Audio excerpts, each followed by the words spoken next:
I'm dressed. Kev, can you just... Here we are live. On. So Coram just gave us the quick countdown of when we're going live, and I quickly look up onto the top left of my screen, and it says we've been live for about 2 minutes already. So that's kind of disturbing with the shit that we've been talking about. It is, too. There's skin there. Oh, God. Yeah. So, wait for a few more people to come on board. But in the meantime, welcome to the latest episode of the Knife Making Down Under pubcast, live on every second Thursday or when we get around to it, as is with the professionalism of our production and conduct. So we just had, for the people that are on the audio-only formats, we just had a little bit of a quick change happening with Corin. He showed a bit of skin on the corner of the screen there. We'll take a guess.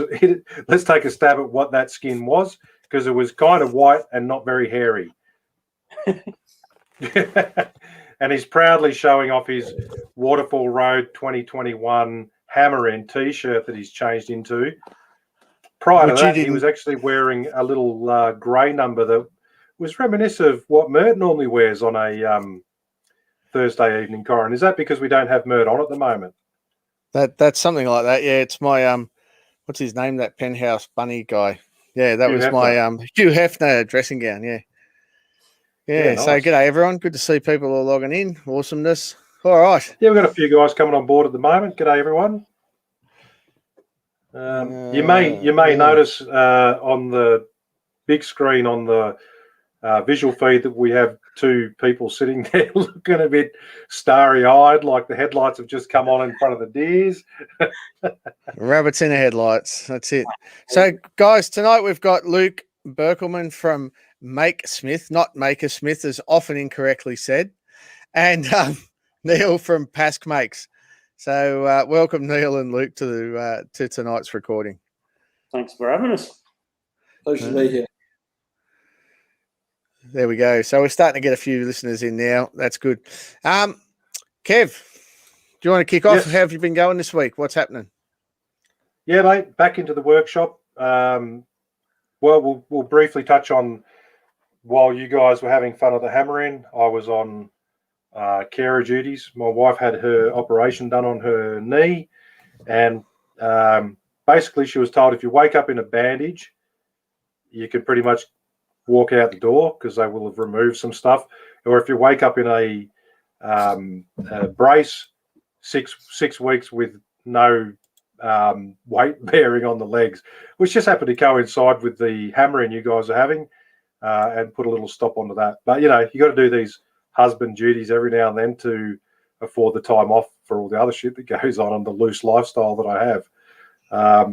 But in the meantime with that, I did get a little leave pass on Friday morning, which was kind of funny. Good mate of mine, Tibor the Pom, got in touch with me and goes, let's go for a quick fish up in the mountains, and in the mountains just past Cooma near the Snowy Mountains. There is Lake Yukonbean. So I was like, got the leave pass from Rose. She was like, yeah, I can watch a bit of telly while you're out there. Anyway, we chuck all the shit in the car, and 6 o'clock in the morning, we're belting up the highway. Get up there, fucking snow, gale force winds, and a 3-foot swell on the lake. Nice. Attempted to cast the lure in. Yeah. It was. I had singlet, t-shirt, woolly jumper, and a down jacket, and my furry hat from the US, and I was still fucking cold. So I attempted to throw the lure in about probably a dozen times because it was an onshore wind, and it was all pretty shitty. So I just went back to my mate. The bonus is I found this really fucking awesome old school piece of wrought iron, square wrought iron. Must be, I don't know, 100 years old maybe. It was pretty fucking good because the lake level was down enough that where we fished, some of the old township was being exposed again. So there was some broken pottery. Then I was walking along, and much better than catching a fish, I picked up some wrought iron, which was a bit of a bonus.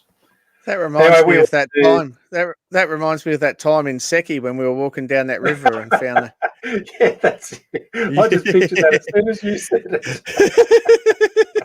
Anyway, the never scrap mind. Keep steel going. that we licked to test. Yeah. So anyway, we were up on my adventure out fishing trip for all of about probably 45 minutes at the fucking lakeshore, man. Then it was like, fuck this, let's get in the car and come home.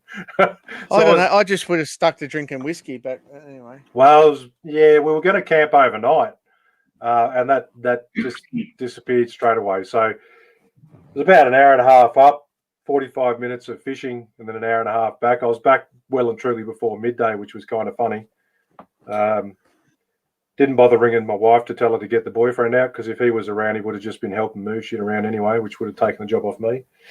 But then in the week since, been doing some, actually back in the forge, doing some knife making. I ran a class where it was a Damascus knife making class for a fella that's been here a few times, Mick. That was fun. We always have a bit of fun when we're together. And being a one-on-one class, it was pretty chill. And also, while he was hand sanding his shit, because I got him to do a bit of extra work on it because it was Damascus, while he was hand sanding his stuff, I managed to get one round of hand sanding in on about 7 or 8 knives, which have just been hanging around forever and a day.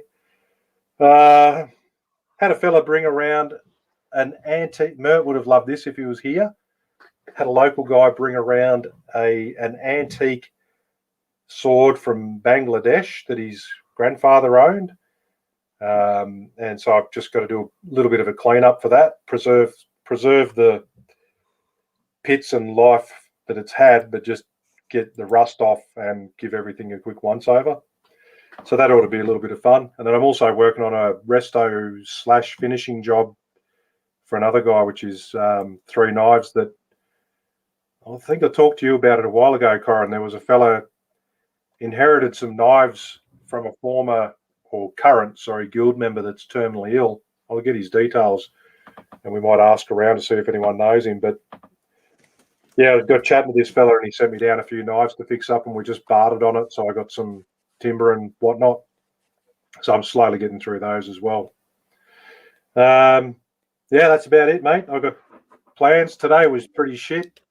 Canberra winter certainly started. It was wet, fucking miserable, cold day. And the pup jumped on the bed in the morning and that just zeroed out the fucking motivation to get a lot done. So I must have been about 10:30 in the morning by the time I realised. Pulled the curtains open and went, oh, fuck, what a shit day. So today was a bit of a write-off. Yeah. I'll blame my wife for that one as well. She won't listen to the podcast, so she'll never know. No, same as mine. Mate, I'll talk about mine in a little while because obviously I spent most of the last couple of weeks, the last week with Luke and with Neil. So we'll have a full rundown on what happened there. But just before we do, I've got a couple of shout-outs. First one is, I don't know if you have this one. Do you have this one? Custom Boxer Razors t-shirt? No, good shirt. That's from Stuart Kerr is a bloke too. Yeah, he's a great guy, and he makes absolutely beautiful custom razors. If you ever get we've had one of them. We've had one of his razors on the Knife Art Association raffles. So yes, very aware of his. Now one more. I got 2 more actually. I got Dan Man Blades, which is Danny Bouving. For those that know Danny Bouving is a bit out there. Danny, you are a bit out there. It's not my fault. You are, and I'm glad Corin just backed that up. Yeah, no, you are, man. And that video you took of Wayne Schmidt is just living proof, and I don't want to go there. What video was that? So I'll let Dan explain it all. It's his story. I never wanted to see it. I never asked to see it, and I'll never forget it. So there it is with a knife in the eye of a skull at the end of the world. He did explain it to me. One of us was pissed. I'm not sure. Okay, there's another one as well. No, this is the best graphic I've seen for a long time on a shirt. Oh, 18 Cutlery. That's cool. Yeah, 18 Cutlery Co. Anthony Richards. So that's the knife I bought too. Was 18 Cutlery Co. What was that? Sorry. That was the last knife I purchased. Oh, and one of his, yeah. He has a very unique design. Well, I don't think I've ever seen anything like it from anyone else. So I just like the way he does things. So it's pretty cool. But that shirt is a really cool graphic. So if you get a chance to buy one off him, give him some support, shout out. That'd be great. All of those guys, thank you very much. Pleasure. There we go. Now back to the reason we're here tonight, which isn't for me and Kev to talk about shirts and to try and Well, it's not more for you to shirts. talk about shirts, you prick. You're just fucking showing off. Do you notice, Kev, I don't have one that says PaskMakes. Well, He doesn't order them in fat bastard size. He has to custom order me a fat bastard. Well, one. hang on. What are you fat should have bastard received size? yours today. What was that? You should have received yours today. It was in the post, delivered today. No worries. I wasn't at work, so I'll hold back, and so next episode I might have a PaskMake shirt. That'd be pretty cool. Yeah. So there we go, guys. Let's hear a bit about you two. First of all, let's start off with Luke. Luke, Waterfall Road hammering. I was up there last weekend in Brisbane. For those that don't know, it's Sunshine Coast, Ninderry. Is that how you say it? Ninderry? Yep. Either or? Okay, good. Either or. Luke lives on if you're a true Queenslander, you say Nindry, but you say it through 4 teeth. Oh, settle down. That's that. I went to that. I went to that town. What's that town called? I went to a steel shop like that, but Nambour, yeah. Nambour. Those guys were great. Good steel. Very, very helpful, and not many teeth. All right. So anyway, the steel shop is quite good actually. It's AJ Steel and they're fantastic. They are a good. Yeah, AJ Steel, very good. We bought them out of. We bought over 100 linear meters of steel. So we bought them out of 3x16 mil flat bar, and this was to make the gate for Neil's place. But we'll talk about that. So just let me finish my introduction. Just settle down. Luke lives near the top of a hill beside Mount Ninderry, and his property is just bloody stunning, beautiful. And he was very, very, very kindly opened up his workshops and his property to about 80 people, Luke, over the course of the weekend. I think we had about 60. Yeah, that was on the Saturday, but you had huge. Different people come on the Sunday as well. We had overall there was about 80 people there. So I'll just put up some pictures of the event. So Luke, you tell us about the event. Go through it, Luke. So I've had one before. I had one in summer and Queensland having a hammer-in wasn't the best idea. It was warm. I said if I ever do it again, I'd do one in winter. So we've picked a date, the last weekend in autumn, and I'll try and make it an annual thing. It was much better this time. I'm just Corin's giving me a hand signal. Yeah. No, did you see? I'm just trying to put up pictures. I'm trying to put up pictures of the event as you talk, and it's just going into full epileptic fit mode. So excuse me while I try and fix that, but keep talking. And yeah, there was a lot of interest in it, and I put it up again and picked a date and had a bit more structure this time. We had presenters, a bit more structure to it. Presenters. It runs for 2 days. There was the Gamaco truck came up, which was awesome. It's not a proper hammer until you've got Sausage Man there. So Sausage Man was there. Had Wayne Schmidt running 3 charcoal forges for 2 days. He was an absolute legend. And lots of interest, lots of good people, creative people turning up, like-minded, having a crack, some for the first time, a real good diverse between like beginners and people that have never even made a knife. And we had the state rep there for the guild, Kevin Room, which was cool. So a real diverse range of people, and it's just a good weekend. And by It all was- that's unreal. good company. Oh, this is my place. Yeah. That's your place. Yeah, sorry, I went too far. So that's basically the sum of it. It was a brilliant weekend. There was lots and lots of ideas being shared. You can't have 80 knife makers all in one place doing knife makery things without you learning something. If you don't, obviously a fair deal. So it was good. The other good thing about my place is I've got the large shed, and it's sort of multiple areas. And I try to stagger when things were going to be presented and demos to be had. So there's multiple areas with lots of things going on at once. I've got the big shed, and a third of that is a leather workshop, which is R&K Leather Works, and Matt and Cass, and Matt employs his brother and sister. So there's 4 of them in there at all the time doing leather work. So there's every tool you'll ever want for doing leather work. Yeah, that's unreal. So it's the shed. How big is that shed? Just to put some perspective on it. bigger than yours.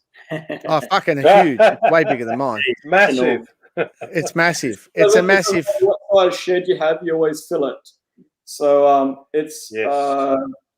it's Does yours have a 30 mezzanine? Yeah, it's got a small one at one end which has like camping gear and stuff on it, and the other end mezzanine. It's got a house in the other end. Yeah, That's how big it is. Inside the house, there's a 155 square meter house. So inside my the whole shed. shed's 150 odd square meters with the mezzanine. So that gives you some perspective. Yeah, okay. And It does. It looks massive.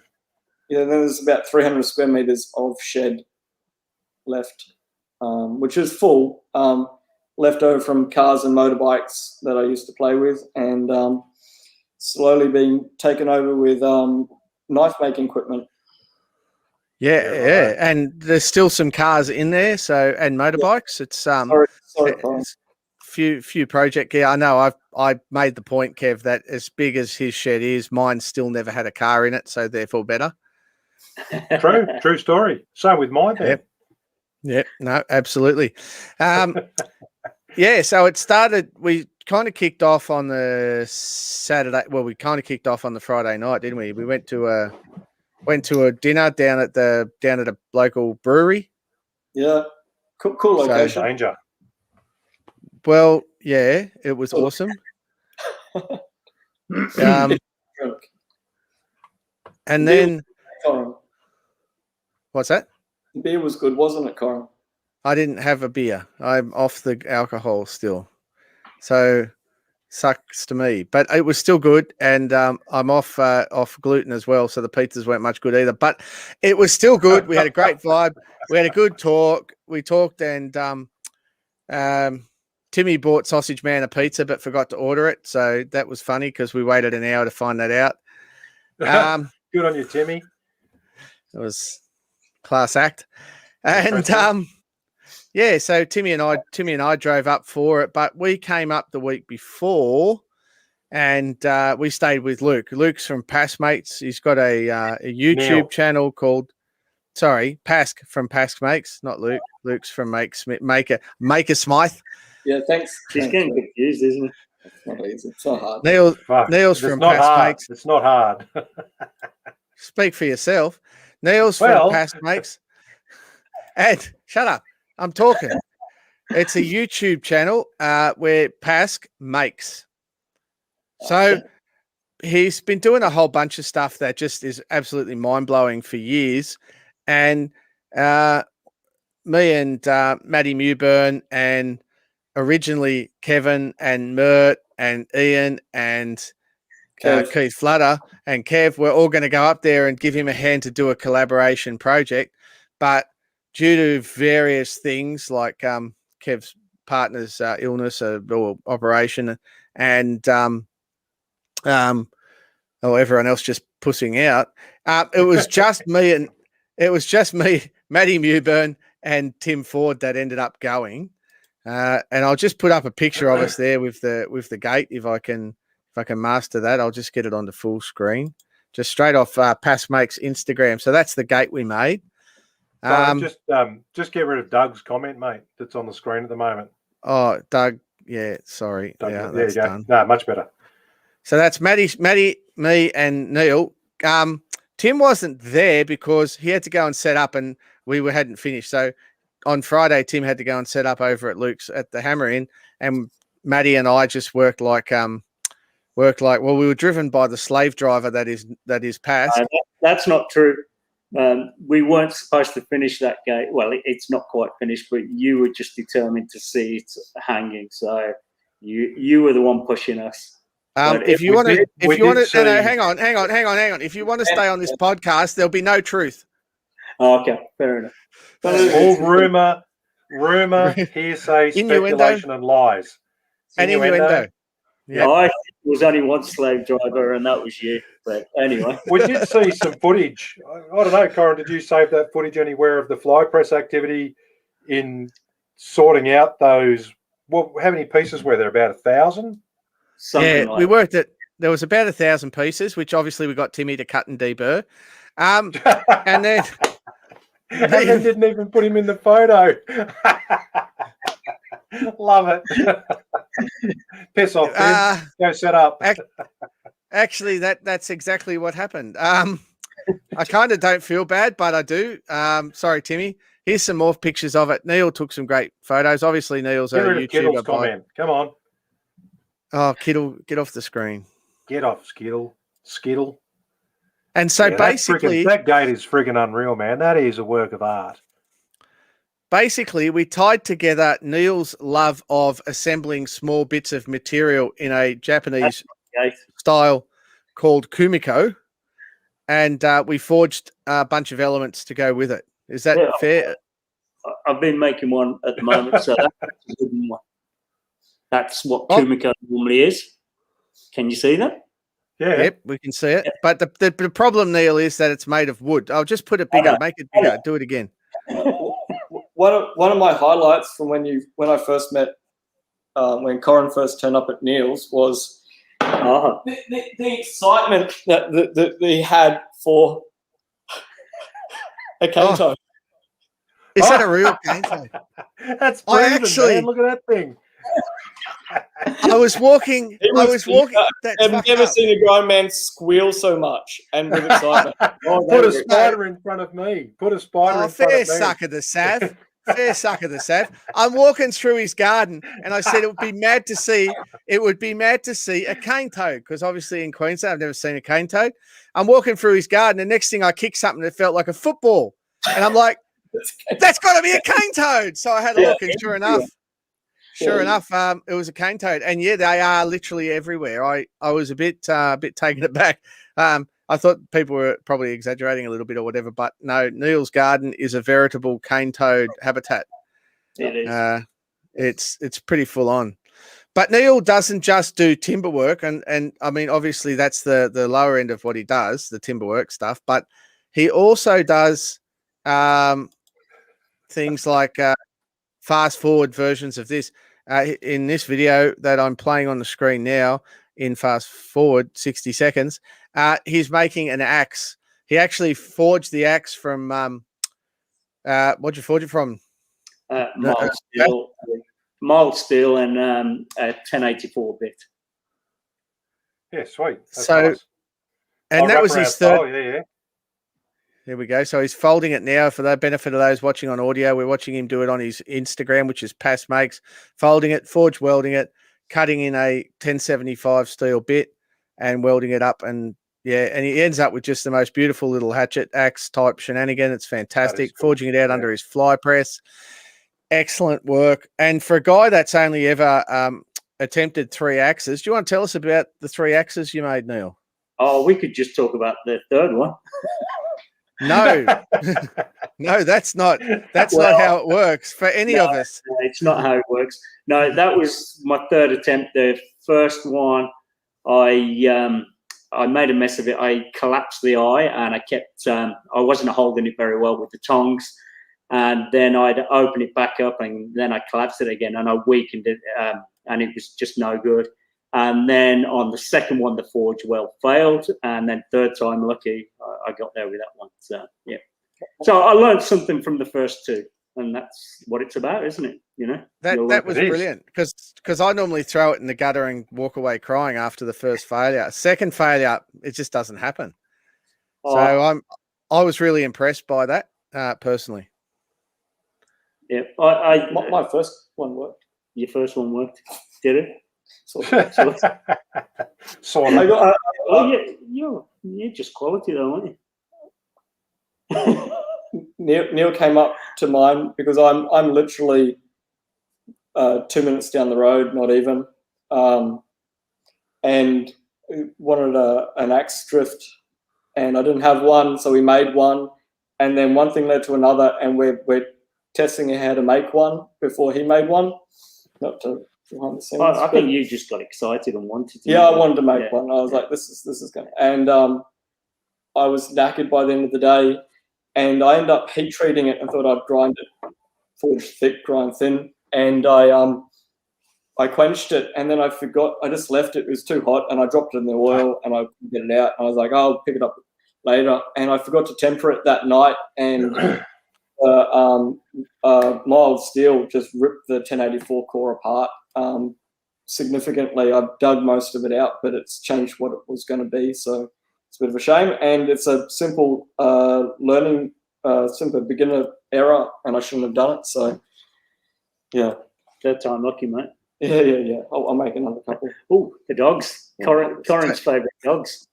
These are Dodge and Pippa. Everyone who knows me knows I'm a dog person. I bring my dog to work just about every day.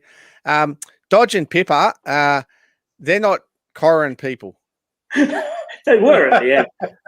But it took 5 days for them not to just bark at me incessantly. Well, they say dogs have that sixth sense, don't they? Yeah, they do. Yeah. Best judge of character. That's right. But I'm happy to say that by the end of it, Pippa was jumping on me when I wasn't looking and licking my hand. There was not. She's a girl. Dodge might have done. Dodge didn't do that. Anyway, no, they were really cool. There's a picture of Dodge. Doom. I can tell that's Dodge because I can't see Pippa sitting up there for anyone. No, you're right. Yeah. No, they were awesome. That's Pask milling machine. So, Neil, Pask, tell us a bit about your workshop and what you do and what you normally make and how you started off YouTubing and the whole bit, mate. Let's hear the story. How long you been doing this whole YouTube caper? Photo. Look at those two. Yeah, isn't it? I'm not exactly sure how long I've been doing that. It's maybe about 4 years, I think. And I never expected it to do anything, but it's just gradually grown and it's still growing. So, yeah. So I mainly make wooden things, I'd say, but I certainly like making stuff out of metal as well. You like that chair that's on there? I do. I love that chair. So he's sitting on it now. I'm sitting on it now. I didn't even realize. There you go. But yeah, I like making stuff out of metal as well. I just like to tinker and try different things, and that's it. And that's how I've ended up making knives. I'm not a knife maker, but I've made a few. I really enjoy it, but I wouldn't say I know that much about it. But he's being modest. He's being very modest. I'm not. Yeah. So yeah, I just have a go at anything really, and yeah. Mate, I'd say about. That's really what it's about. And if you haven't seen his work, it's more than a go. It's worth going back and checking through. Not only does he make awesome things, he makes awesome videos about making awesome things. So if it's cutting a screw thread on a piece of timber, making a hand plane from scratch, mind you, he makes all the parts, puts it all together. Just goes on and on. Bowls, boxes. I've got an amazing toolbox of Pask, which is absolutely awesome. I don't know if he knows it's missing yet, but he'll get there. I was going to say, how'd you fucking get that out under your shirt? I couldn't not give it to him. He liked it. That's got R&K Leatherworks leather on it. It has. Yeah. It has indeed. It has indeed. And you have actually made several knives on your channel as well, Neil. I have. I'm not sure. Maybe about 5. I don't know. I'm not sure. Yeah. And all of them are unique and special for a whole bunch of reasons, guys. He doesn't get a lot of traction on his knife making videos. So No, for all the knife, they're all one the of my knife performing videos. Sorry. Yeah. worst performing videos. Yeah. So I guys, really like making them. I really enjoy making them. let's show him the community that we've got here in Australia for knife making and around the world listening to this. And if you wouldn't mind, just go to PaskMakes' YouTube channel, go searching for his knives. He's got draw knives. He's got Draw knife. That's something I've been meaning to make. I've never made a draw knife. Oh, right. I saw one here. Well, Corin's just keeping up with the thing that we're saying. Oh, you bought it about out the market. lies and lies, deception, propaganda, all the rest of it. It's all good. We can do it. It's all good. We don't need to speak the truth here. No, but carving knives, whittling knives, guys, get on there and support his knife videos because the general woodworkers don't get it and they don't like them. So just show them the real truth. We've got to stress though, just the knife making videos only. Ignore everything else. That's fair. The chippies and the sawdust lovers will get onto that stuff. No worries. Let's get on board and raise the profile on his knife making videos. His fans only is going off too. Is it? Yeah. I didn't know it was doing that. Only fans. Only fans. Sorry, you know what it is. oh shit! That was a trap. Damn. Nude knife making is all right up until when you start forge welding, and then you're bursting out the MIG with no idea what you're doing, all that extra splatter, man. Oh, I tell you. I used to be a finish welder for a while, and then I became a tool maker in the same factory. But the worst thing with welding with a MIG is if you got your head on the angle and the slag goes up and it's 8 degrees, and it goes into your ear and it goes all the way and sizzle. You can hear it sizzling on the wax in your ear all the way in, and there's nothing you can do about it. It doesn't matter how much you run or jump up and down or kick your shoes off. You can't get it out. You just got to wait for it to cool down, and that's happened a couple of times. It's not fun. When I was setting up the billets for the class that I ran with my mate Mick, I was just running the bead up, and one fucking blob landed on my forearm. And of course, my welding safety gear is a flannelette shirt. So this blob's landed on my arm, and I'm like, the old fucking take the pain. I got this I got like a 5mm round 2nd degree burn. Fucking funny. Use a TIG welder. Then you're not adding any mild steel to your billet. True. And no splatter. Well, I'm only using gas. Yeah. I've only just started using. I'm pretty shit. All round. Well, to elaborate on that, I had Kevin Room and Tim Kingsford, which I probably handpicked for teaching, but neither of them have TIG welded, and I got them to fully weld, seam weld, fusion weld without adding any material to a 9-layer billet. And then we saw that on their Instagram and whatnot. Yeah. So Kevin Room never TIG welded. Tim Kingsford did a really amazing job at TIG welding, and they both left with a 9-layer billet about this long. So nice. That's from. Well, listen. Not that I want to invite myself up to your place, but I'm heading to Queensland in August. Sounds like an open invite, doesn't it? My sister and brother-in-law are in Brizzy, just outside of the city, and I think I need to escape their place for at least a day and come up to your place because it's only then going to be, what, hour and a half away or something? It depends if it's north or south side, yeah. I don't know.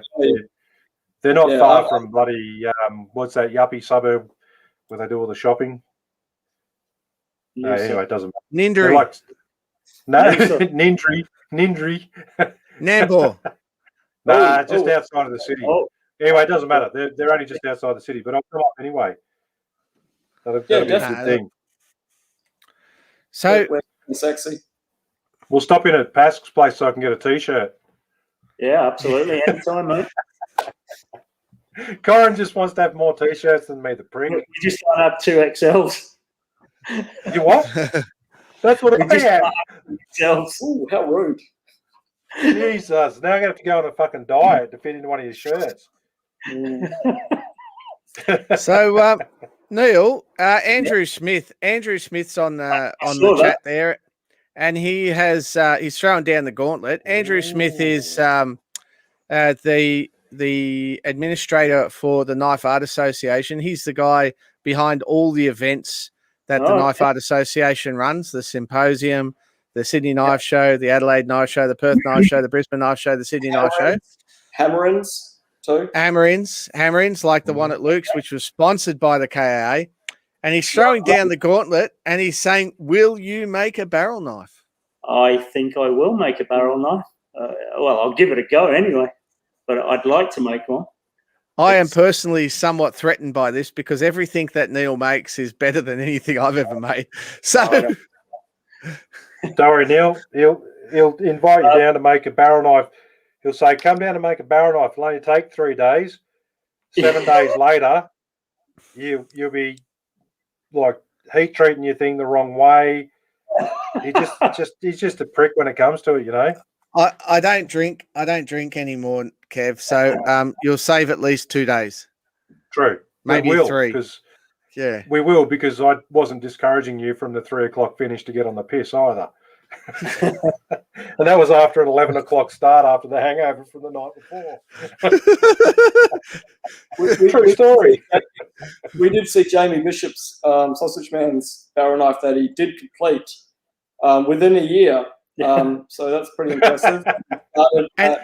And he did it in between wiring up my shed. So I am eternally grateful for that. He came down and made one. But Neil, give it a go. Have the gauntlet's been thrown down. You can either come down here, as Kev said, and I'll definitely host you, no dramas at all, or you just have a crack yourself. I'll send you an old one up, and you can have a go at it, and we'll see where we end up. I'll definitely have to go to it at some point. Hopefully soon. Yeah. Good fun. Yeah. Oh, Doug Lass has made a good joke. Corin isn't drinking anymore, but is he drinking any less? Ha ha ha. Doug, my personality. That's a bloody grandpa joke, mate. Like, that's dad jokes next level. I love it. I do love it. I'm laughing on the inside. Doug, I haven't had a drink since. Well, I've had a couple of drinks since January, but I'm doing my best not to have a drink. So I'm doing all right. Leave me alone. Adam Coombe from whose podcast just went up from last time. I only just got it up from Tinderbox Knives. He thought barrel knives went out of fashion before the fax machine did, and that may well be true, but it's still hurtful. And Ian says, I'm a carpenter by trade, and past videos make me feel like I don't even know one end of the hammer from the other. I have to agree. Neil, can you talk about Scrapwood Challenge? Tell us about what these Scrapwood Challenge videos. How many of them have you got, and what are they?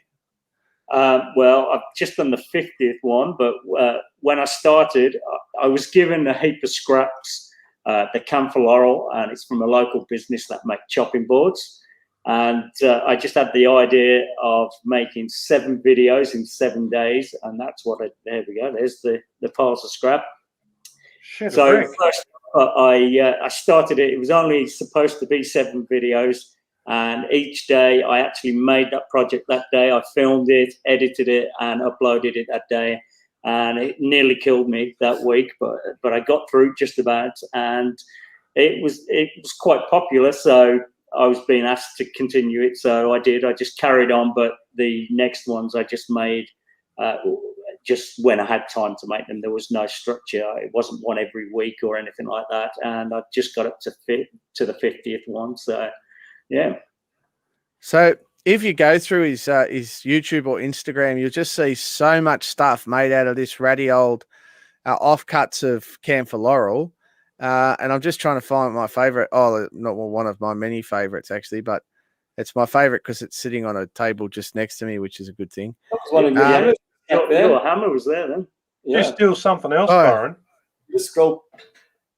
Yeah, there's the hammer. See, he stole that off me first. That's why. That's how it started. I didn't get a hammer. No, but you can make one. Neil is not a hammer. Anyway, that's okay. I'm trying to find it. I'm still scrolling. Sorry, it's not coming up as quick as I would have liked. I don't know. I'd have to be getting close. There's a few knives there. One he did for Jimmy DeResta. You went past it. Oh, there it is there. Look at that. Boom. So that's my toolbox. Concertina's out. Way. Yeah, it's fully That's sick way choice, too bro. nice for you. Just let me get rid of that. Look at that. See? It's like an octagon. And no, that's what? not even the same. An octagon, 8-sided thing with with and it rolls out. So I was kind of thinking, I don't know, I just fell in love with it. And anyway, it's mad. So we got up there on the Monday night, and we stayed with Neil. We just designed the gate. Do you want to talk about the gate design process, Neil? Well, we didn't really have a proper design nailed, did we? Matt, he was pretty confident we could just throw something together. And then on the morning when we were starting, I threw a bit of a spanner in the works. I just had this, it just came to me while I was having my coffee that morning about making a steel Kumiko gate. And I showed them what I was thinking, and they were pretty keen. And yeah, Matt was, let's do it. Let's go for it. So that's what we did. We did a couple of internet searches to make sure that nobody that we could find anyway had done a Kumiko gate in steel. That wasn't going to stop us anyway, but yeah. And it did seal the deal. It sealed the deal. Yeah. It did seal the deal. So that's this is the Kumiko that he showed us that got it all started, which is some screens around a water tank on his property, all done in Kumiko. It's mad. But how many pieces are in those screens, Neil? In those ones? Yeah. I'm not exactly sure, but maybe 1,500-ish or something like that in each one. I think something like that. That's a form ply, wasn't it? Black form ply, yeah. So there's 3 screens? 3 of those, yeah. There was a lot of work in making those ones.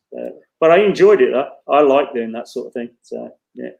It was good fun. And we did there's progress pictures on Neil's Instagram of how the gate sort of developed as we went through it, and there's some work in progress pictures that show us knocking out that's a bad picture. There was Timmy.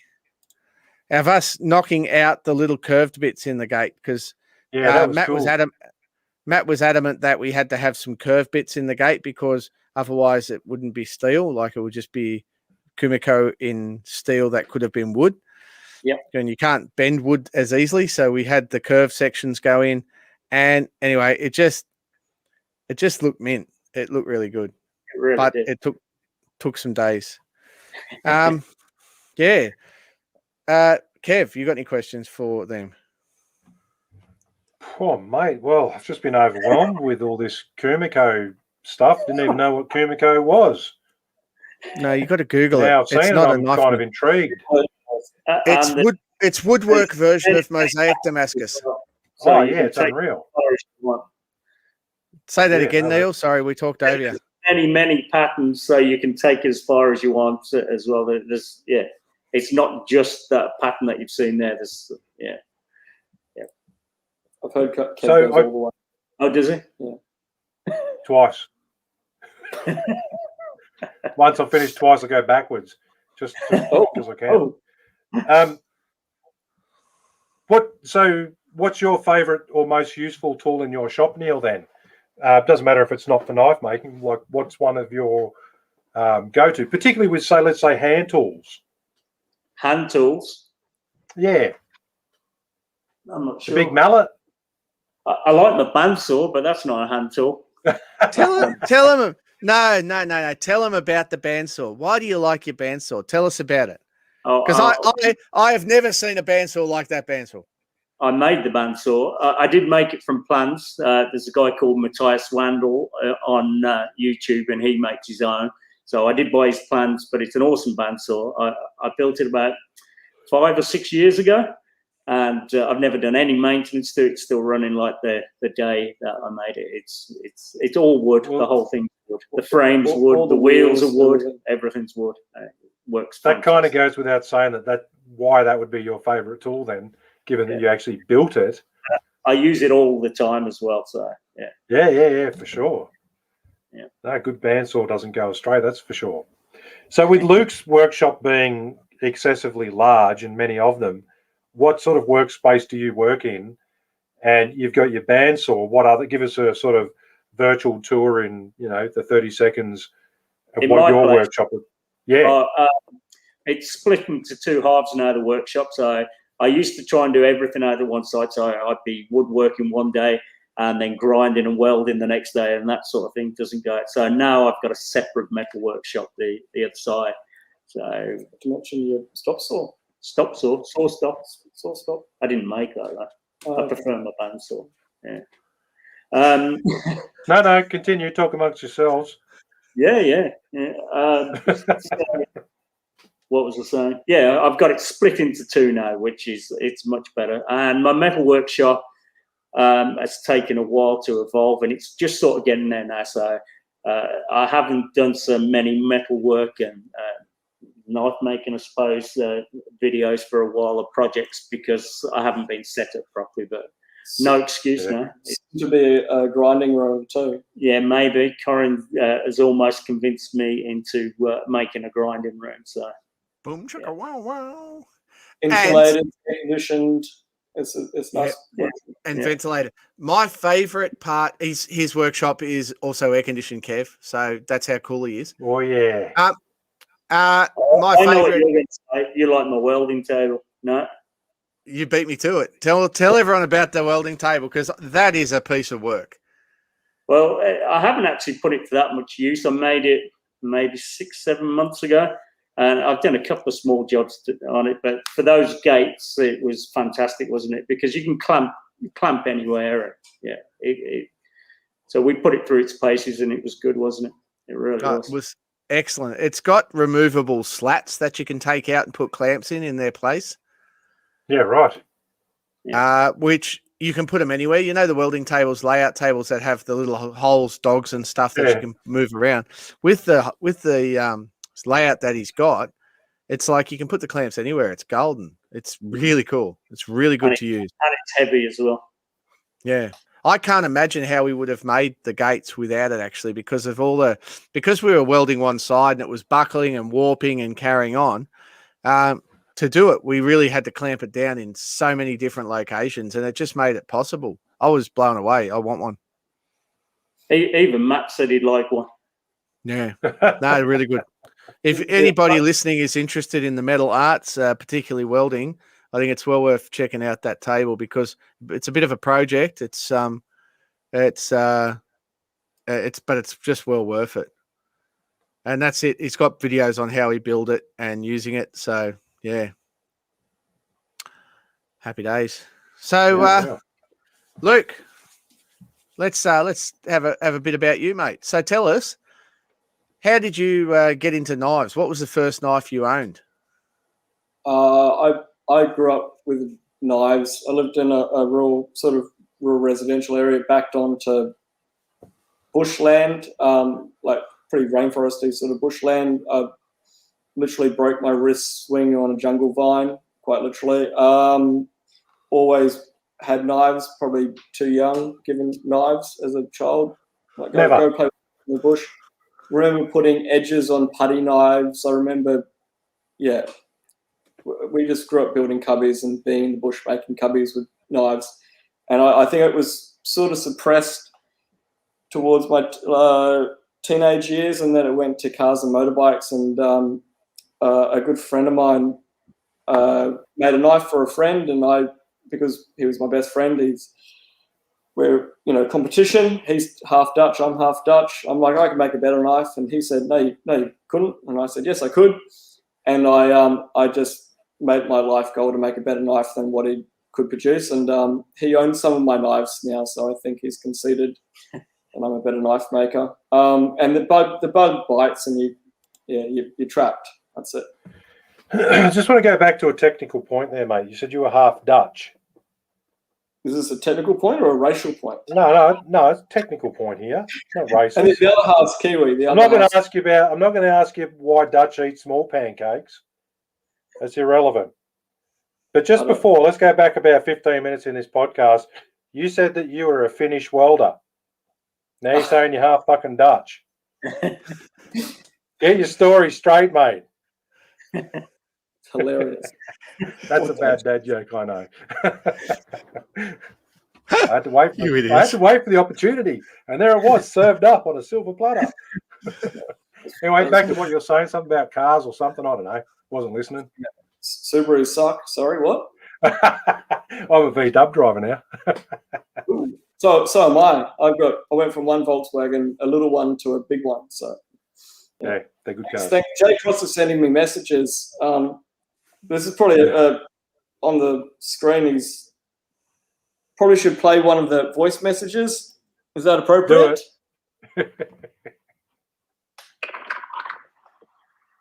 Yeah, g'day, mate.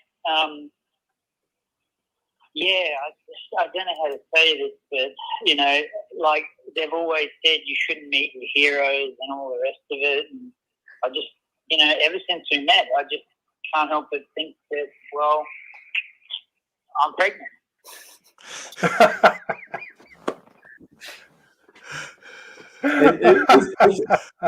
He's a good dude. That must have been a big night down the pub. No, this is every day. That one didn't work. No. Well, moving right along. Yeah. Hey, so Neil, while here we go. Sunshine Coast Cycles. We're just wondering if you've got your pre-order in for your shirts, mate. Written on the back there, push hard, break late, or something like that, and then Burkle Cop on the lower back. Yeah, it looks like a straight up fucking yob fest, mate. Anyway, I'll fucking see you later,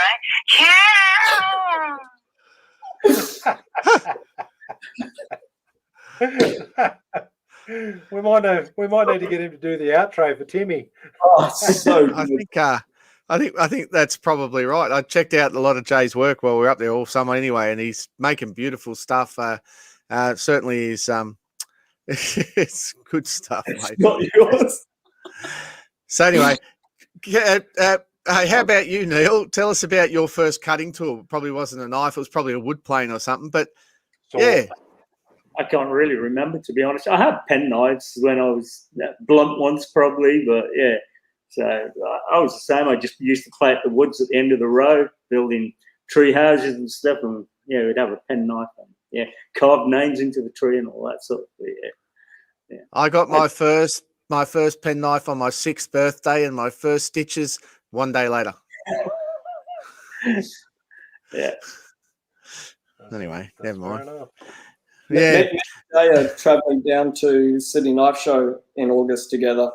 So we're staying at Cameron Elder's place. He's kindly let us stay. I'm apparently responsible for Jay while we're there, so hopefully that goes well.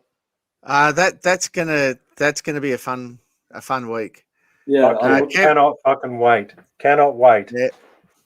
You got to when the time comes, you got to come to the Mercure and stay at the Mercure because, frankly. It's like the last time that they went to close the bar. I don't know, some ungodly hour. Seriously, some ungodly hour of like 9 p.m. They were like, "Oh, we're going to close the bar." And we said that would be a very, very bad business walked decision. over there and just gone, "You're not closing the bar," and they're like, "Excuse me," go, "You're not closing the bar. How much do you earn an hour? How much do you need for the bar to stay open?" And they spat out some stupid little figure, and we're like, "Fuck, we'll double that if you stay open for the next hour. We'll keep drinking." But we'd gone across previously to the bottle across the road and bought about bloody 4 bottles of whiskey and stuff. So when they closed the bar, it was like, "All right, don't put your fucking last drink on the bar. Keep your glass and fucking head over the corner here." And then things got very fucking messy. Yeah. And the Mercure is good because you don't have to drive anywhere. But anyway, I'm not drinking now, and it's all my happy days. But anyway, we'll see how we go. We'll follow the action from the Bowls Club to wherever the crowd goes, I think. Half of them end up over at Hooters, so that seems to be a favourite haunt. Yeah, anyway. that's disappointing. Yeah. So how did you sort of want to start to make a knife then, Neil? Is there any point where you thought, I just want to make like a woodworking tool or get into metalwork? How did it all happen for you, Neil? I can't think of an actual. I've made a few tools where I've needed to make a small blade, and I would just heat treat it with a blowtorch. I can't think what tools have I made where I've done that. I've used a bit of old file or something for a cut. Maybe my thread cutting tool, my wooden thread cutting tool. I think that's the first video of yours that I ever saw. Yeah. Yeah, so that one I used for the cutter. I just used an old bit of file, and I think from there I just wanted to make more things, and I fancied making a knife. And then I think I got talking to you, and then I ended up making that first knife, which is around somewhere. You were playing with it earlier. Yeah. Well, yeah. And one of my personal favourites is the fact that if you watch his videos, you'll see he's got a different way of doing things. He doesn't look at knife making videos and then see the way we do it and do it that way. He comes up with new ideas for doing stuff. So if you do go and watch his videos, I'm guaranteed you'll see something you haven't seen before. It's just the way he works. One of those was the skeletonized knife, which was pretty epic. Have you got that one out? Yeah, that was pretty cool. Yes. I'm not sure exactly where it is. I haven't got it out. I can find it if you want it. No, people can look it up. People can get onto Instagram and look it up. So what happened with that knife? I just say I donated it to the bushfire appeal, and it sold. And even Corey made a very generous bid on there as well. But a guy in California bought it, but he wanted me to keep the knife, so I've still got it. So, oh, sweet. That was pretty cool. That's unreal. And the Californian guys have a specific sort of relationship with the Aussies when it comes to bushfires, because they get in that same situation over there. Yeah, so that's unreal. One thing I learned the other week from the guys at Cyro was that in 1 year, America lost more houses than we have ever lost in bushfires. Oh, is that right? Yeah. So that puts into perspective just how well their houses burn. They don't have all the building You know how over here, if you're going to build in a bushfire zone, you've got to have the right fly screens, you've got to have the right water tank, you've got to have everything set up so it doesn't burn. Over there, it's just it's sad, but they just make their houses to burn. Real. Wow. So yeah, anyway, there you go. I found that out the other day whilst anyway, never mind. So Kev? Luke, going back to you, we've had you on our podcast before, but the internet was so shit, we might as well just erase that from our memory. What's your preferred style of knife? Do you prefer making hunting or outdoor knives, or do you like making kitchen knives, or is it just a mix of both? No, I eat cereal literally out of a bowl because I don't know how to cook for dinner. I had milk, obviously. I'm not a psychopath. Yeah, they're all sporting and camping style knives. So runs in line with, I go on motorcycle trips around Australia, and I love that sort of stuff. So just in line, you need a knife all the time on you. So there was a viewer question that goes into this that I read before on the list there, and they said, "What's your obsession with Scandi Grinds?" Oh, it's like those I learn a new trick thing, and doing it. You only have to grind half, not even half a knife. Hey! Hey, settle down. Just settle wait. Down. Just see what I play to. My new trick is swedges. So just wait till you see what I put swedges on. Everything. Scandi swedges. Well, I've just like 3 millimeters off the top. Okay, sorry. Yeah, all right. Control, Kev. Scandis are my personal favourite grind. So here we go. We'll be He's editing. just saying that because he's wearing your fucking t-shirt. But Jay Cross reckons you only like them because they're easy on a jig. Take the platen off. See if you can grind without the platen. There's your jig. The There's a claws are challenge out. there, I reckon. The Yeah, no the claws are platinum out. knife. Yeah. Well, Scandis are good. I've got a method for doing it, which is different and has its positives and negatives. But they're a good knife. Absolutely. The one true grind. Yes. So, what tools did you use to make your first knife, Luke? First knife would have been done on a multi-tool. Nice. And then was quickly replaced by a homemade 2x72, which had a treadmill motor, which was quickly upgraded to a 2 horsepower 3-phase motor, which has kept me going for a few years, and which has just been replaced by a Shopmate 72, which fell off the back of the truck as Corin left Waterfall Road. Oh, is that where that went? Allegedly. Timmy! Timmy was in on. Timmy's lovely. Yeah, he's a good bloke. Timmy's a great guy. Stop it. He's a naughty little boy. He normally joins us, but no sign of Timmy today. And I think he's had a day off today because on account of his having some time in loo days. But I don't think he'll be joining us tonight. And sadly, we don't get to play the Timmy time intro. Yeah, bloody Timmy, someone just said. A shout out to Dan Pedersen and Steve Tully. Yes. On my first hammering that I held, no two guys are more polite and more excited and more enthusiastic. If you're ever holding a hammering and you're in another state, fly these two guys to your property for the hammering. They will make it. They were forging into the night. They were still going at 11 o'clock, and I think they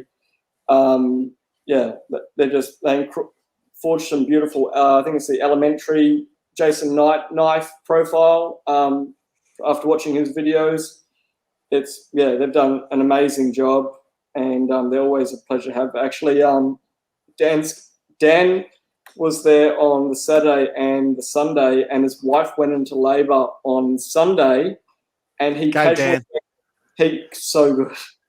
God. Third child, that was his excuse. It's okay, it was the third child, not the first.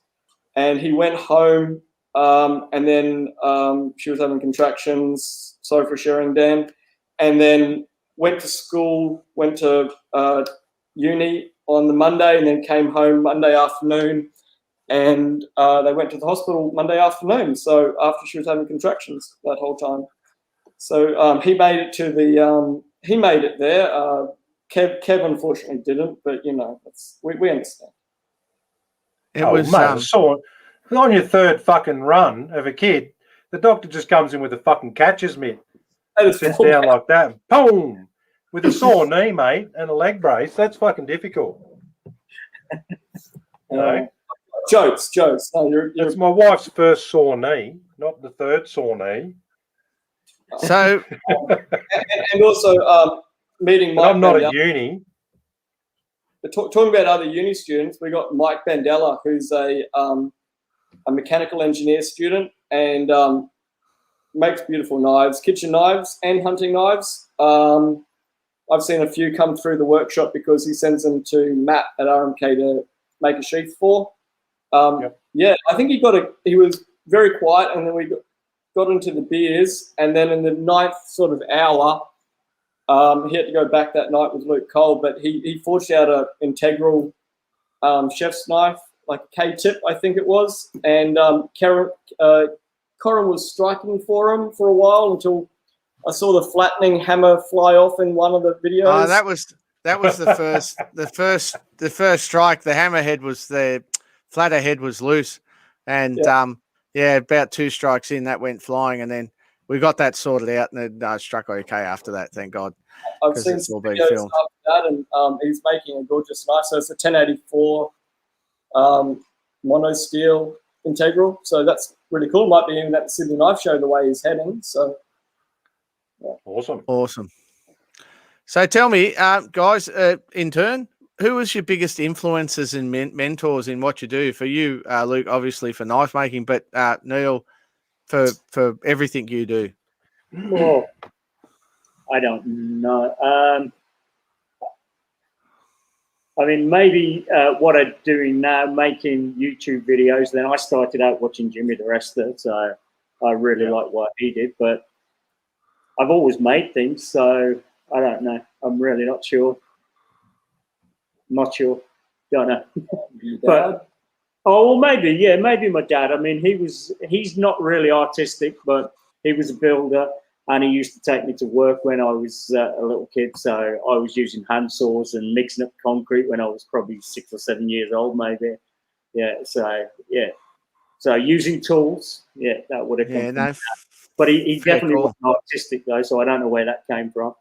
But that's what I've always liked that. I've taken my photos over the years. I used to do landscape photography. And tell us about just hang on about there. Landscape photography. Tell everyone what your website is, Neil, because this guy, if you don't know this about Pask, check it out. What's your website? NeilPaskinphotography.com. That's Paskin Photography. Yep. And guys, go and check out his photography because it is absolutely mind blowing. Yep, I don't do that anymore. I just don't have time. Taking landscape photos takes a lot of your time. You have to go out so often to get the right conditions, and most of the time you go out there and you come back with nothing. And so you need dedication to take good landscape photos. It's not just about clicking. It's setting up and going out many, many times. So I don't have time for that anymore. Yeah, but people should check him out. Neil, go. Definitely check that out. I was just going to ask, Neil, what's your setup for your YouTubing, particularly in terms of like cameras and setup for, doing the filming and stuff? Yeah, I use a DSLR for my filming, shotgun mic, nothing really too fancy. They've got better as I've gone along. I've upgraded, and then just cheap studio lights, LED lights, and I pretty well use those in most shots. So you don't see that. Like you've got set up now for you guys. Yeah, we've got them set up now. So we've got some of your photos on screen at the moment for your photography page. Yeah. Wow. Yeah, nice. That must be like a thoroughly, just overwhelming when you get that shot that you're after. But like you said, you probably got about 1,000 to 1 ratio of number of pictures taken to the one that you really want.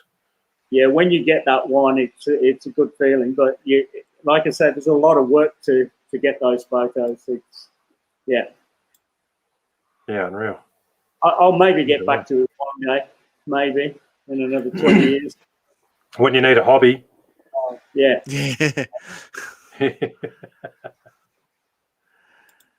mad. He does awesome. Absolutely amazing work. Amazing work. So, that was my question. Yeah. So, Luke, a lot of the guys that would be following you online and stuff would have seen your progress in your building of your tiny home and all that sort of stuff. How's that going, mate? Is there much more to do on that? I don't have a bathroom. Just sort of, tweak it over the fence. No, nitrile gloves or just barehanded and a bit of soap afterwards? Soap, he's Dutch. I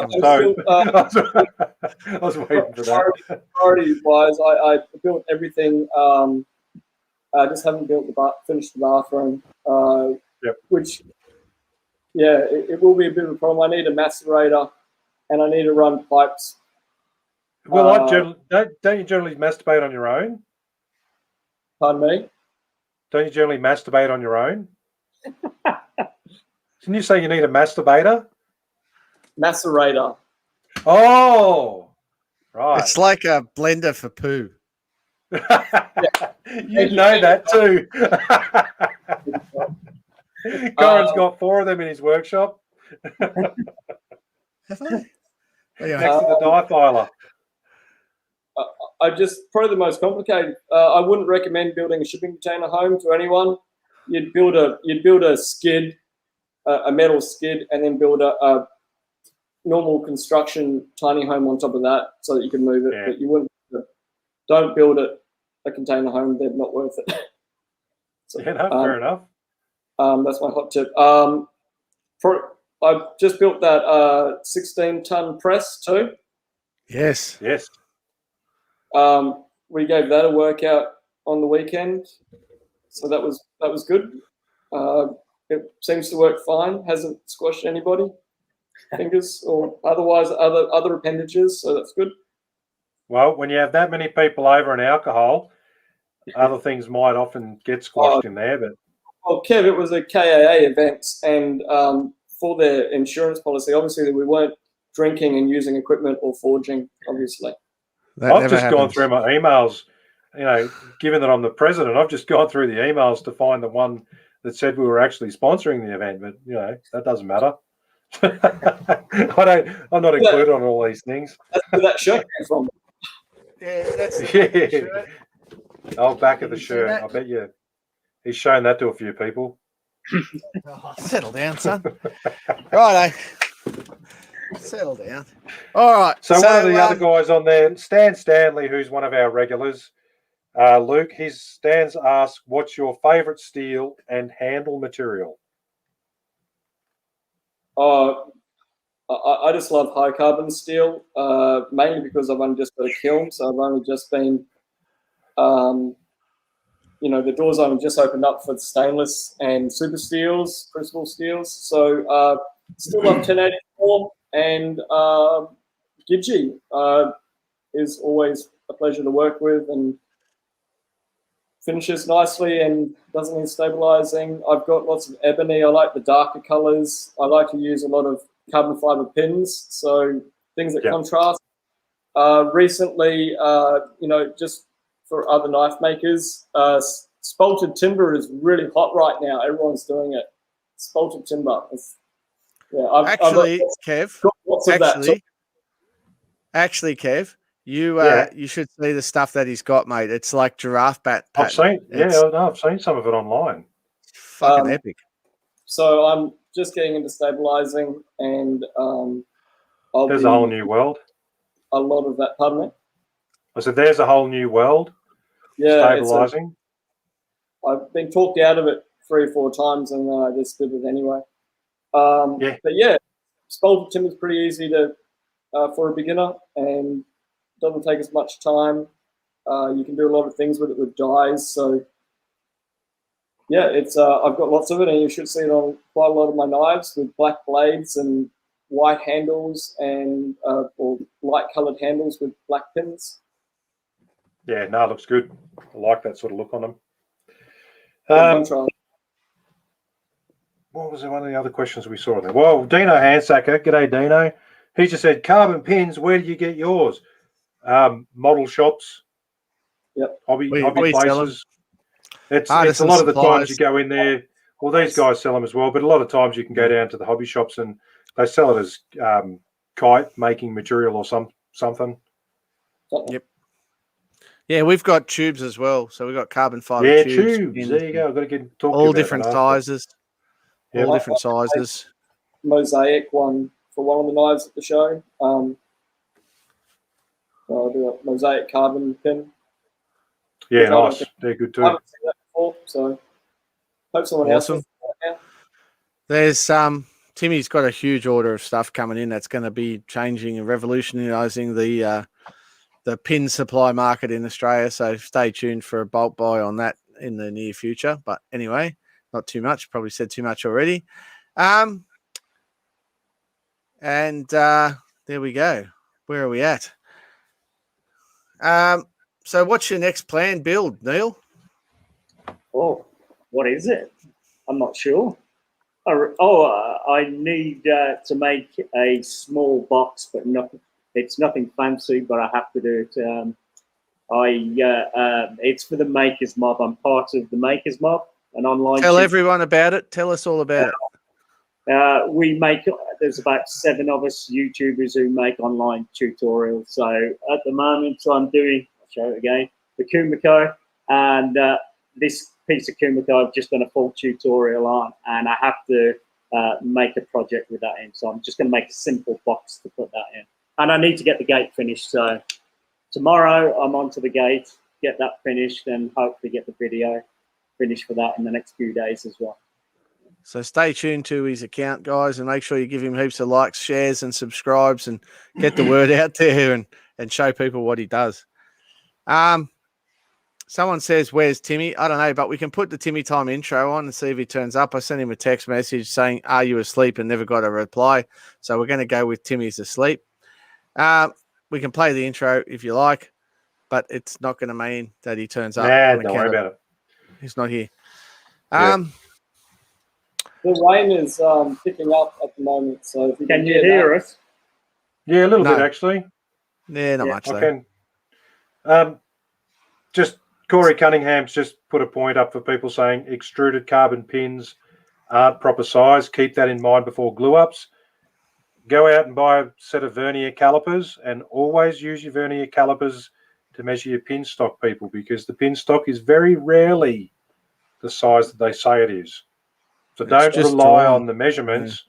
Get the measurements and then work on it from there. So, but good point to note. I use a combination of number letter drills and decimal drills 0.1 of a mil increment. But Yeah, actually, same. it's just as easy to sand your pins down, and that's what Del True. Rosso does. He sands his pins to size. Yeah. Even different pins will have slightly different sizes on the drills too. Yeah. Well, yeah, you measure your drill bit as well as the pin stock. Try and match them up. Never use your Mitch Toyo $370 verniers to mark center lines on all your blanks. Who has that? Mine costs $15 from Aldi every 6 months when they have a sale.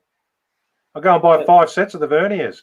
As Sean McIntyre calls them verniers, because they're never 100% accurate. So if you want accuracy, you've got to go back to the manual, non-digital variety of measuring devices, the old school ones. Micrometer, engineering tools. That's right. Micrometer. Yeah. Raymond Davies wants to know what my secret thing is that's coming out. It's coming out. It's going to be a little while, mate. Ooh. I have made it, and I've got it under test, and I will be testing it all day next Thursday, and it's going to be sexy as sin. And we'll just stay tuned. We're still a month away from having anything, so don't get too excited. What sort of knives you normally make? Speaking of which, Luke? though, yeah. So I just want to give a little shout out to Little Creek Blades, Tom Rebick. He, on the last podcast, said he was coming down to Canberra, was going to drop in, and he actually came out the day that I was doing the Damascus course, and I reckon he must have had a good 20 guesses at what the secret thing was, and I was like, mate, I'm sworn to secrecy. I can't tell you. Oh, that means that you get plugging and plugging and plugging. I was like, nah. And even if it was, I'd be saying nah. Yeah, well, he somehow got his nose out about something else that was being discussed. But anyway, whatever. It's all good. So he thinks he knows now, but he doesn't. So, yeah, I figured that out today. No, he's got no idea. We made sure he had no idea. Yeah. No idea about that, at least, anyway. Here we go. Yeah, Corey Cunningham says, can we get some G10 pins to buy? Yes, we've got 40,000 pins coming. Don't worry. There'll be no need for any worry about G10 pins in the future. I'd like to ask a question from Jay Cross. He wants to know if white ones will be white and not grey. That's because he fucking rubs them in his beard before he uses them. Talking about beards, Kev, when are you growing one back? When are you growing one back? Well, I probably should have grown one back while my wife's leg is in a brace. It's coming down. We can't hear anything. Oh, that's just the rain. All right. While the rain's coming down, just a second. I just have a special treat for everybody. Here we go.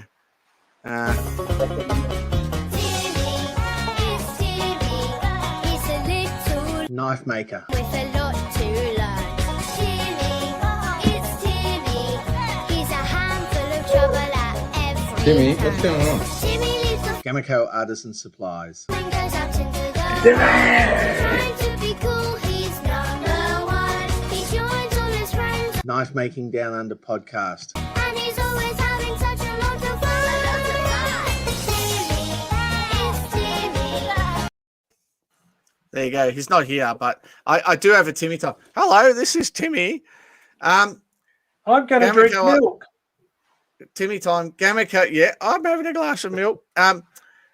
The fucking what was I going to say? Oh, we're advertising. We're looking for an employee, a customer service job. We're hiring in Sydney. I know, like people like to apply. We just need someone with real customer service, problem solving skills. To send your resumes. Don't do a half-assed job because they won't even read it because they don't. Do a good job. Send in your application to the guys at Gamico, and you can find it on our Facebook page, or just contact me and I'll find it and send it to you. And get your job application in. So it's a customer-facing role, counter sales, I believe. Yep. All right. So I think that's the only Timmy time thing. He's going to have heaps of other stuff to say, but he's not here, so that's what happens when he's asleep. We're not going. We won't play the outro. That's even funnier. No. All right. Happy days. So what's your favorite type of knife to make, Luke? Didn't we go through this just before? Oh, we did. Sorry, I'm all over the shop tonight. Go for it, Jeez. Kev. Fucking asked me to ask Rescue a me. question. Rescue He me. asked the question I was going to ask. No, I'm not rescuing you this time. No, Add another we're question. pretty Quick, done. go. 3, 2, 1, go. Yes, stoned. Stoned, says Dino. No, I'm not stoned. No. No, not tonight anyway. What avenues do you sell and market on social media? Where can listeners see your work? And what social media channels are you most active on? So we've talked about Pask at length, but how about you tell us, Luke, what yours are? Facebook, MakeSmith, just one word, and Instagram, make_Smith. That's it. That's my 2 social media. If anyone wants to reach out, even if they're in my area, if they're in Sunshine Coast and want to come and have a chat about getting into knife making, they're more than welcome to. Always I enjoy it, so I encourage other people to get in. The rain is coming down. Yeah, and be happily broke like I am. Good. I think I heard something then. I love the bloke that answers the phone at Gamico. Craig, I think his name is. Yeah, Craig's very committed to his job. He loves the fact that he's got one, and he does a good job. He's got a few issues. He's only got vision in half an eye, but he'll do anything for you if you'll try and find anything out and sort it out. But anyway, yeah, Craig's a good guy. And it's pissing down at Taree. What are you doing in Taree, Dino? You're from Adelaide. Don't even You're ask supposed him. to be locked down. Okay, I won't. No, Yeah, they're not big locked cabbage. down. They're not Are locked they? down, I don't think. No. So it's just Melbourne. So here's a cheerio to everybody in Melbourne in lockdown watching us tonight. Yes.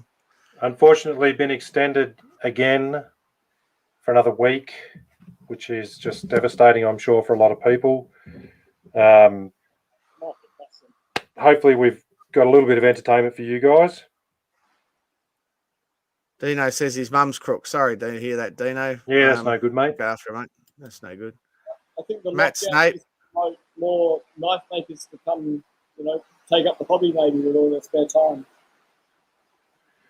Mate, the last time that they had the big lockdown, Gamico sold out of their bulk steel order in about 27 seconds. Let's hope this lockdown doesn't go on for that long. Yeah, kind of insane, but, been talking to a few of the guys down Melbourne way, and it's bloody frustrating for them. And I feel sorry for you guys being involved in that sort of situation, and the effect that it's having on your work life and your home life and everything else. But we'll get through all this bullshit and we'll continue on and hopefully come out of it stronger at the other end. Yeah. Well, my last questions, guys. I'm a tool slut. I collect tools. I collect shirts. I collect tools, and there's lots of tools that I want and I would say need. What is the next purchase on your agenda that you want and or need? I need a surface grinding attachment. I saw that they're back in stock at Gamico too. Yeah. Probably temporarily. And what I want is a power hammer, and I want to build one. And I end up building the press instead. The power hammer is 90% assembled. Pieces are assembled loosely, and what I want to buy is a 25. After talking to Corin and a few other people, a 25 Anyang through Bruce. Yeah, don't go less. If you want to do some serious forging, don't go less than a 25. I'm about the weight of one of your legs, Kev. So They've shrunk a bit. The kick. Oh, sorry. Apologies. Weight of two. I've lost weight, mate. So not doing the weight training at the moment. So yeah, double leg, a double banger. Yeah, double leg. Sorry. My apologies.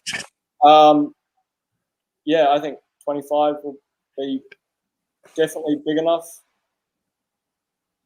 for everything I need to do. Yeah. No, it's a good all-rounder hammer. The 15, the 15 kilos is a fun hammer to use, and it's really good when you chuck on a cutler's die on it for forging, especially if you're forging sort of bigger stock out. But if you want to do, add something to the Damascus making, I definitely think 25 kilos is the way to go. It's definitely the starting point. Yeah, I got that. Yeah, absolutely. If you can afford it, or you've got the space, or you've got the foundation, go a 40 kilo. Yeah, definitely. But 25 you're not going to be disappointed with 25. I mean, look at Mert. That's what Mert has, and he doesn't complain too much. Not about the hammer anyway. I've got a 9. It's awesome. But yeah, I wouldn't recommend getting one. The 9 is like this little bing, bing, bing, bing, bing. Yeah, it's cool. It's not cool. It's just fun. Anyway, never mind. Fun. All right. Well, that's pretty much sums it up. Luke and Neil, thanks for joining us. Is there anything else, Kev? No, you guys got anything else you want to add to the thing before we sign off? I don't think so. But thanks for having us. Yeah, thanks. Thanks for taking the time out of your night. And more importantly, Luke, thanks for everything you did setting up that hammering. I know that I don't think people realize just how much money you spent to make that happen. It was a completely free event at Luke's insistence. Sure, Gamico sponsored to the tune of the insurance, and we printed the shirts and stuff, but Luke just put in tons of his own money to feed everybody, make sure everybody was looked after, had toilets and all those things that happen at a hammering, demonstrators, the whole bit. Luke, what a massive, massive effort. Anyone who's ever run anything like that knows what you've been through, and anyone that hasn't run it doesn't understand. Huge effort. Thank you very much for everything you did for the community. I can't say that strongly enough, mate. It was awesome. I didn't want the weekend to end. I was on a high for days, exhausted but on a high. So it was made by all the people that came. So it wouldn't have been an event without those people. And thank you to everyone that came and the presenters that gave their time and equipment, and Bryn, who came from Toowoomba with equipment, and Wayne Schmidt again for running free charcoal forger, for 2 days. I talked my neighbour into giving him a cabin on his block, so he had accommodation. And no, it was just great. A big thank you to everyone, and everyone's super respectful and passionate, and that's just made the event. It was so good. No, it was brilliant. It was brilliant. It was the first event I've been to in Queensland, and it was just an absolute stunner. So, yeah, thanks for having us there. Neil, I just want to say thanks again for awesome hospitality and everything with that happened during the week. It was fantastic. Had a great time, and it was just. I really did. Yeah, it was a lot of fun. You would have liked it, Kev, particularly the part where Matt drew this arch on his welding table, and I turned it into a dick, and it was great. So I would have loved that. Yeah. We did that down at Uncle Keith's on one of his hammer-ins. Do you remember the On his one where chalkboard. that was you and Chad, wasn't it? That made the huge penis on the... We're in there drawing this big dick across Keith Flutter's big chalkboard, and I finished doing my artwork and take about 10 steps back, and Chad's there laughing, going and drawing the skin on the knob or whatever, and in walks Keith, and the room suddenly goes a bit quiet, and there's Chad oblivious, still drawing away, and Keith's just standing there with his fucking vile look of hatred on his face, and Chad turns around and is like, "Oh, who's Kev?" Trying to blame me, bastard. It was epic. But I will good. hopefully get up. Good week. Oh, not hopefully. If all goes to plan and we get up, no border closures and all that bullshit happen, I will be in Queensland in August. And Luke, I'll get in touch with you beforehand. And Neil, I'd love to catch up with you as well, mate. Yeah, no worries. It's a quick trip away from where I am, man. Like, doesn't matter how long it takes to get there. I'll come up and say good day for sure. Fantastic. Righto, guys. Thanks again very much for joining in, making the show good. Much better than if it was just Corin and I. We do appreciate your time. And as Brim would say, chonk on. Yeah, chonk on. That's the deal. And there we go. Just stay around, guys, for the after party after the show ends. That they're not invited to. That's only for the We'll go to the elites green like room. us. Yeah. All right. See you later. Have a good one, everyone. Thanks for having us. Righto. Thanks for supporting us, and have a good night. See you later. So everyone, thank you.